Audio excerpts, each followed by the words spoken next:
Dovetails, pocket holes, rabbets, screws. There are so many ways to build drawers.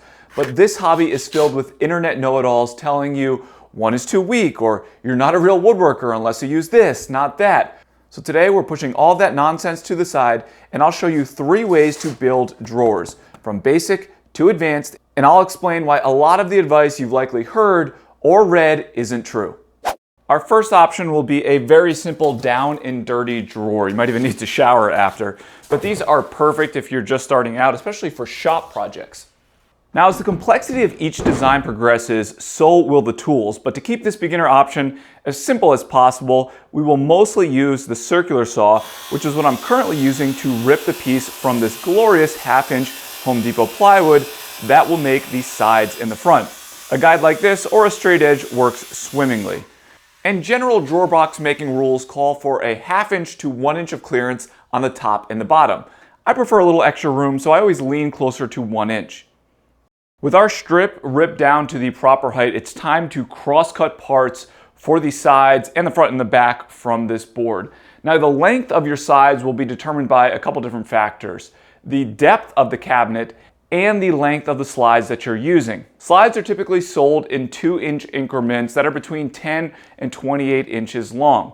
So let's say you have an 18-inch deep cabinet. I would drop down to the 16-inch slides, but for the actual length of the box, I do like to give myself a little bit of wiggle room. So let's add 1/4 inch and say that our side length will be 16¼ inches. Without a doubt, the Achilles heel of a circular saw is making repeatable cuts. However, the easiest way to fix your torn Achilles is with a simple crosscut sled like this one.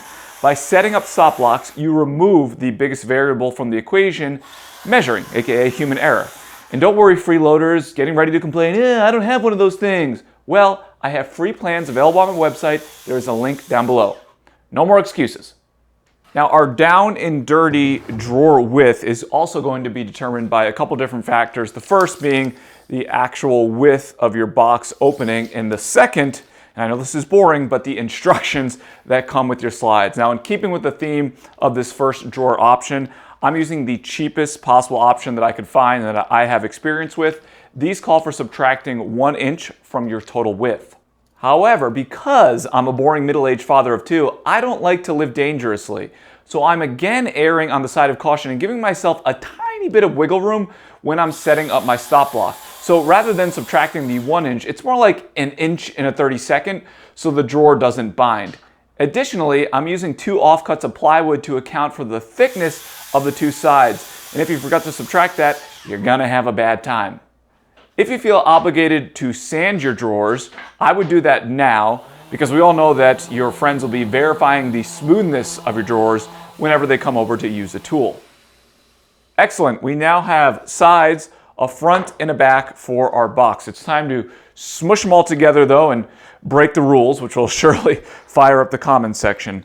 I like to start by applying a layer of glue to the end grain of the fronts and the backs, and I find it's best to let this soak in for a couple minutes or so. Then you come back and apply a thin bead of glue along the outside edge. So a couple things are going on here. That first layer of glue is going to absorb into the end grain, and then the second one will sit more on the surface so it can do some actual holding. If you apply along the inside, the glue will squeeze out, and then you've got a mess to clean up on the inside corners. Speaking of, I'm shooting 1 inch brads that are 18 gauge into the sides of these. And all they do is hold everything nice and snug while the glue dries, because the brads are actually quite weak, like me, and really do nothing in the grand scheme of things. That's where the glue comes in, and the bottom, which you will see shortly. Now, a lot of curmudgeons will tell you that this drawer will break, blah, blah, blah, that is cheap, and it's a lazy way to do it. Thankfully, not everything needs to be made to withstand the blunt force trauma of an elephant. And yes, it's possible that these might weaken 45 years from now, but I don't expect shop drawers to live that long. I've made a lot, I mean a lot of drawers like this, and never had one fail. And it's likely exactly what you have in your own kitchen. Quick brad nail tip to help you prevent blowout. Brads are designed to deflect side to side. If you hold your brad nailer in this orientation instead of perpendicular like this, you do run the risk of the brad deflecting and then shooting out the side of your workpiece. And I made that mistake so many times for a number of years until I finally figured that out. Now, if the grumps weren't worked up enough from that, this next step will surely do it, and that is attaching the bottom. I'm just verifying my measurements here before I cut the panel. This is also a good time to see how square your box actually is by measuring the diagonals. Then we can go back to the circular saw to cut out a piece of 1/4 inch plywood to match those exact measurements. And the worst case scenario here is you want to be a smidgen oversized, and then you can sand it down or use a router to make it match later on. Just be sure that you don't cut it too small. We are ready to go. I'm not going to tell you that it's perfect because it's not, and that's the reality when you're working with more basic tools like a circular saw and you don't have a crosscut sled on a table saw or a miter saw, but it's okay, we can fix it. It's not the end of the world. Don't beat yourself up. I'm going to attach this the exact same way that I did everything else, using a little bit of glue and then some brad nails. I've shown making drawers like this before, and like I said, people freak out, like Frank, who claims it's junk and it can only hold toothpicks. Junk? That's hurtful, Frank. But admittedly, somewhat true. What's not true is strength.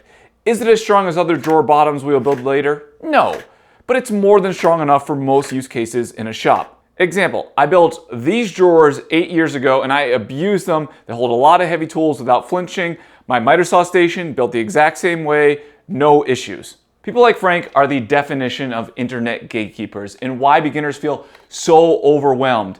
Ignore them, just build stuff, and if it breaks, you fix it. You could leave this exactly as is. I would take a sander or some sandpaper and break the edges along the top and then also the bottom. Now, speaking of the bottom, you are going to see the exposed end grain of the plywood all along here.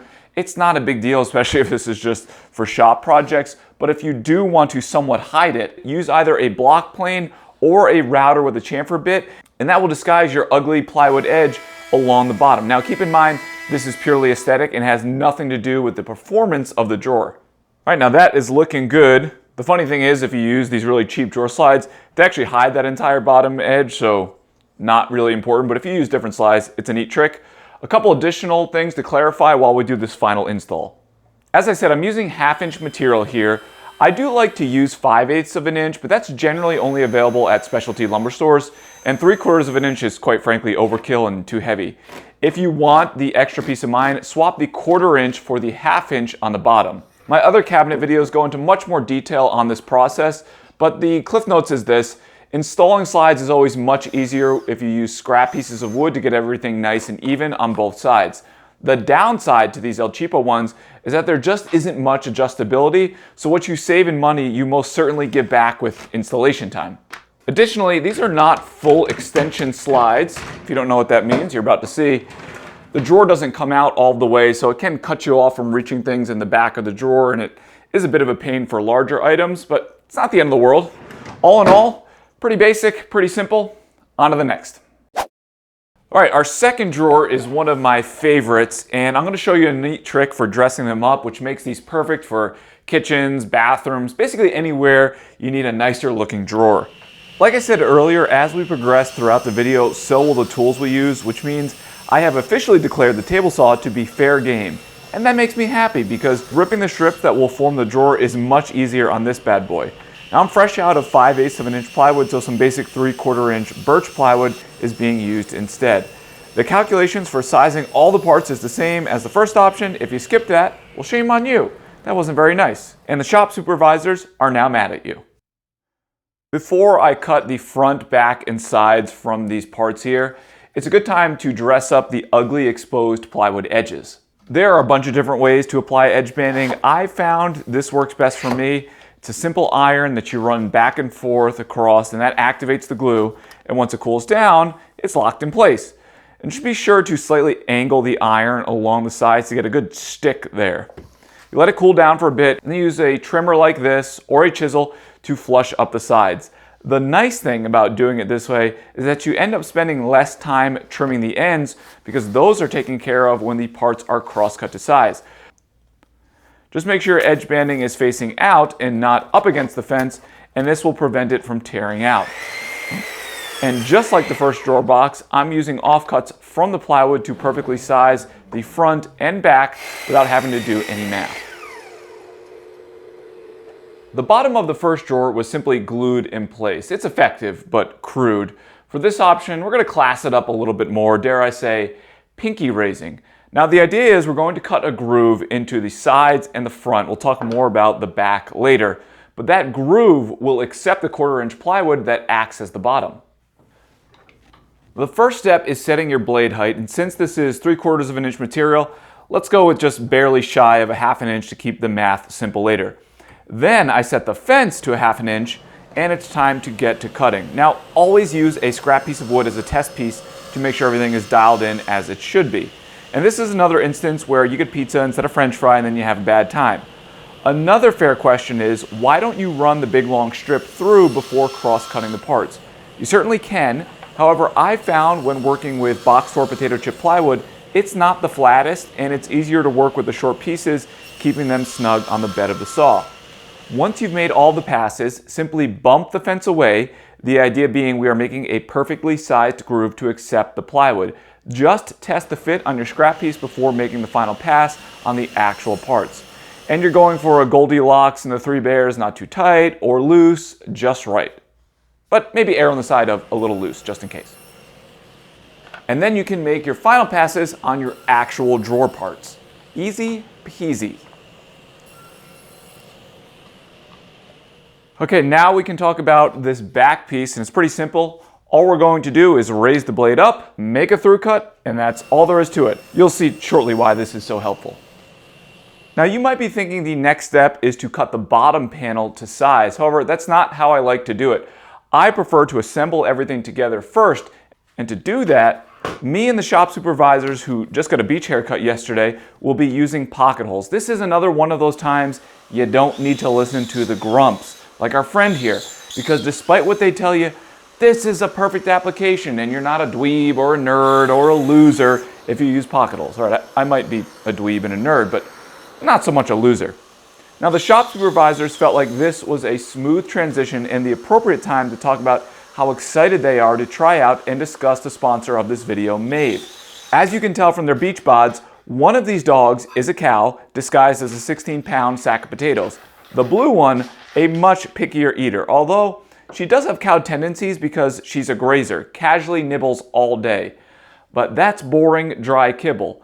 Maeve is the opposite of that. This is human-grade, protein-rich food that doesn't have any fillers, there's no additives, it's flash frozen, so there's no mess, meaning you just scoop it out of the bag into the dog bowl. I'm sure if you're dog lovers like our family, keeping them happy and healthy is a top priority. I was thinking about it earlier. Since I work from home, I spend more time with these two than any other being on earth right now. They are spoiled, and that's okay. Raw dog food has a number of benefits, but the two I'm most anxious to report back on in the next video are bad breath, blue dog, I'm looking at you, and better weight control. Bingo. I'll see how it goes and give you an update next time. They also have treats and other daily supplements, everything your Poochie needs to start eating right. So scan the QR code on the screen now or check out the link in the description and use code LINCOLN at checkout for 20% off your first order. It goes a long way in supporting what we do, and thanks to Maeve for sponsoring this video. I need to explain a couple things right now before you get terribly confused. The drawer is upside down. This is the bottom groove here that will accept the 1/4 inch plywood. Now when we cut this back piece, if you remember, we raised the blade when we were done cutting the grooves. You can see it perfectly lines up with the top of the groove there, which is exactly what we want. And that will allow us to slide the back panel in later, and it has some other awesome benefits that you will see shortly. Now, as far as strength, a little bit of wood glue plus screws will make these unbelievably strong. And because the screws are only visible on the back side that you never see, and the front, which is covered by a drawer face, no one will ever know. Now that there are 4 sides to our drawer, we can measure these internal dimensions, and that will size the bottom panel. To figure out the width, I'll measure this inside dimension and then add 1 inch to account for the 1/2 inch deep groove on both sides. But I don't want it to be perfectly snug, so I'm going to subtract about 1/8 of an inch, which will give me plenty of room side to side in case this isn't perfectly square, which it likely is not. And it's the same idea with the length, except adding a 1/2 inch to account for the front groove. Now, you might be saying, John, you could easily figure all that out before assembly, and you're not wrong. I've just found doing it this way seems to severely decrease the odds I make a mistake with all the numbers floating around. But you do you, honey boo-boo.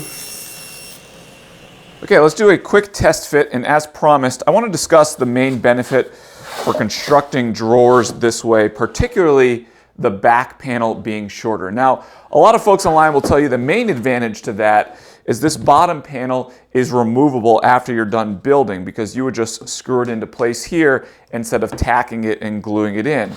While yes, that is true, if your drawer bottom breaks, you can then fix it, but I can't tell you I've ever had a drawer bottom break. I mean, plywood is a pretty durable material. The only times I've had issues, or rather seen issues with drawer bottoms, is really, really old ones that are made of solid wood, not modern construction like this. So in theory, it's great. In practical application, not really something that's going to happen to you. Where this is a major benefit is the finishing, because now that I know it fits, I've got easy access to all these faces. You sand them before, and now it's super easy to apply finish because you can access both sides. That's the same thing with the bottom panel. You take it out, apply your finish, and then slide it all in for your final assembly. If finishing has been something you dread, you're not alone, because I've received hundreds, well, actually thousands of questions from people who don't know where to start or made an awful mistake. So I recently released a course called Honest Finishing. It's over 4.5 hours of incredible content.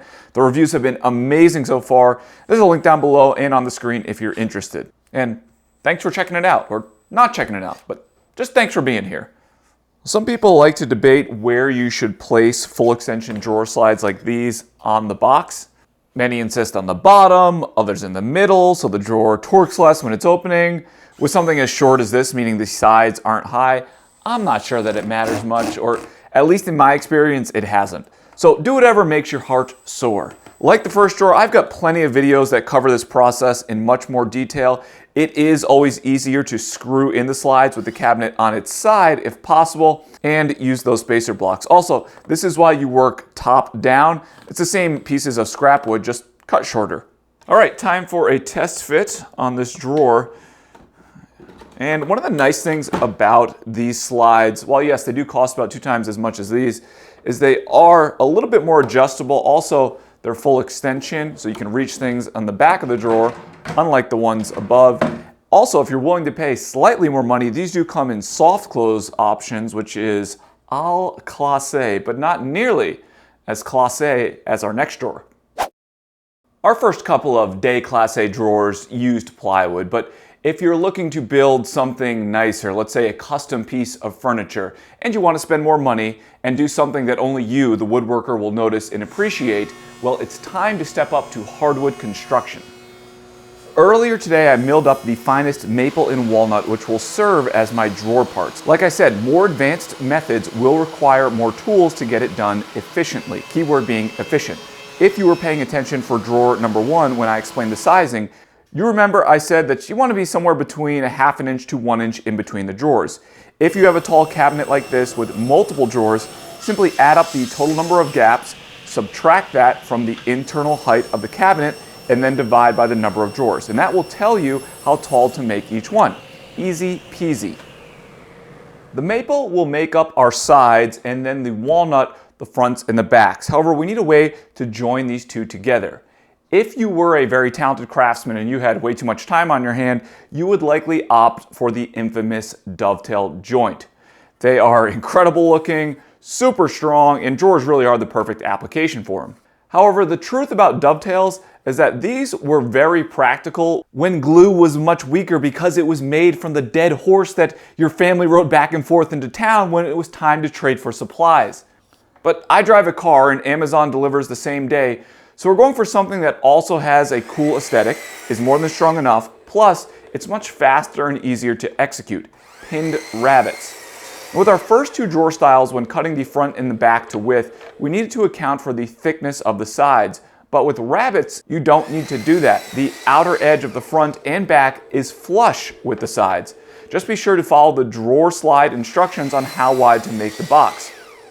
I want to make these super classe A, so I'll be using undermounts. If you're using 5/8 of an inch material, like I am, you make your drawer 3/8 of an inch more narrow than the cabinet opening. And for 1/2 inch thickness material, make it 5/8 of an inch more narrow. Just like the second drawer, I am going to cut a groove in the sides and the front for the plywood bottom using a standard table saw blade. Just be sure to test with a scrap piece of wood. And once you're good there, raise the table saw blade all the way up and make your through cut for the back piece.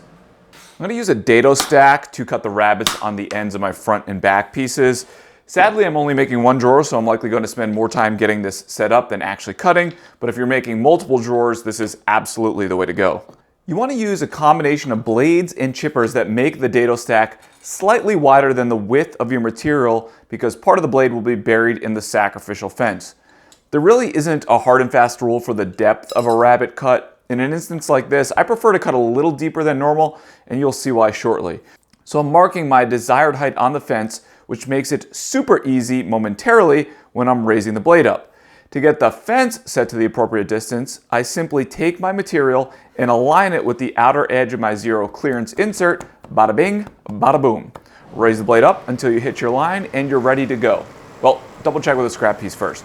I wanted the blade slightly higher for a deeper cut, so I raised it up and then started working on the actual project parts. If you don't have a dado stack, the same thing can be done with a standard flat top single blade and a significant amount of patience. But my understanding is that we all watch these videos, so we then have the perfect excuse to justify purchases to our significant others. So you're welcome for that. If he or she starts to become irate, explain to them that spending $100 now will definitely save you money in the long run. I take that back. That's probably not true at all. Definitely a lie. Just pay cash and burn the receipt. Before gluing all this together, we do need to do a little bit of prep work to make our lives much easier. First up is marking out the locations where our pins will go. Sometimes I use 3, other times, like today, I'm going to use 2. The most important thing is that they are dead center on the rabbet.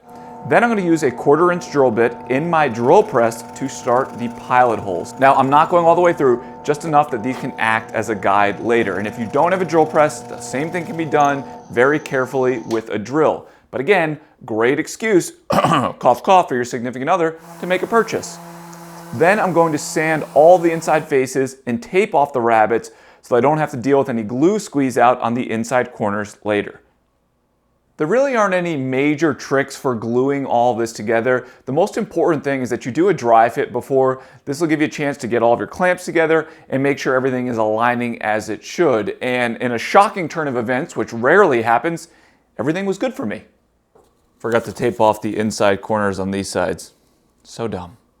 Now, it shouldn't take anything more than light pressure here. Contrary to what you might have heard on the internet though, rabbets are good but not perfect at self-squaring. Clamping pressure can really manipulate these into weird angles. If you're new to all of this and have limited experience gluing things together, it might be worth investing in some corner clamps. They are especially handy with much larger glue-ups, unlike this one. There is another method called the quarter method for building drawers that is somewhat similar to this, but I think you'll see shortly why I prefer the look of the contrasting pins. It's just more interesting. You want to let these dry for at least a couple hours, but now we can add our modern day flair while simultaneously reinforcing the joint. Additionally, notice how clean these inside corners are.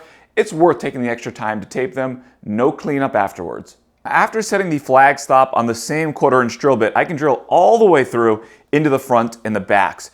For years, I would use screws and then hide them with a wood plug, but recently, after realizing that that was way too slow, and the screws do occasionally cause problems splitting the wood, I've converted to dowels. I simply taper the end with a 1/4 inch dowel, drop in some wood glue, tap, tap, taparoo into place, and then flush trim off the excess. So much faster, and a lot less can go wrong. Now, the rabbets would likely be plenty strong on their own, but pinning them in this direction ensures this drawer will last a very, very long time. Because of their orientation, you're never pulling against the pins. Not exactly like the fancy pants dovetail joint, but the same general idea. Also, for the confused foreign friends, calling it a rebate is just as silly as it sharing the name with a fluffy bunny. Regardless if you name your joint after an animal or the money you get back from buying a washer and dryer, you still need to put a bottom on your drawer, and I'm going to do that the same way I did option number 2. Now, I hope one of the things that you take away from this video is that you can mix and match elements of each drawer construction style with others to build something that works for you. And the same thing goes for the slides. Each project has different requirements, so don't get turned off when you see workbenches on YouTube with $500 worth of drawer slides and hardware. I did say it's good to mix and match construction styles if you're going to be using the undermounts, make sure your back is shorter like I did with option 2 and 3 here. So that should be your go-to, because otherwise a full height back interferes with the slides underneath, and then you need to cut out notches, which is an absolute pain. There is a tiny little trick when you're installing undermount slides. The idea is the back part of the slide will eventually need to be flush with the back of the drawer, but there's a pin that prevents that from happening. So that pin needs to be recessed into the back piece. And there's a couple ways you can do this. You can buy a jig for $40 or place the slides on the bottom of the drawer, tap a mallet on the back, and that will locate the exact spot. Then drill those out. Just be sure to set a flag so you don't go all the way through your back panel, which I have done more times than I care to admit. And to make it more complicated, the smaller pin is around 3/32 of an inch and the larger is 1/4 of an inch. Now, if you've never worked with undermount slides, number one, be prepared for some sticker shock. But there are some additional items of note. Unlike the cheaper side mount that are sold in 2-inch sizes, these come in increments of 3 inches, 12, 15, 18, 21, etc. These are 15. Now, the benefit of paying more is that they offer a crazy amount of adjustability after you've installed it to get everything aligned perfectly. And they are so buttery smooth, plus they are completely hidden, so you get to show off your super cool looking sides. Are they as nice as dovetails? That's up for debate, but sign me up for something that takes a fraction of the time, is just as strong, and I don't need to kill the family horse to do it. It's a joke, people, lighten up. There is a mountain of information online about building drawers, and an equally big mountain from the gatekeepers telling you there's only one way to do it. Now, these are 3 of my personal favorites, but I can guarantee you one thing. If you try one of these methods or something else for the first time, you will make a very simple mistake along the way. But that's how we get better, not listening to the grumps. And eventually, this all just becomes second nature. And then you still make the same dumb mistakes. I hope this helps. We'll see ya.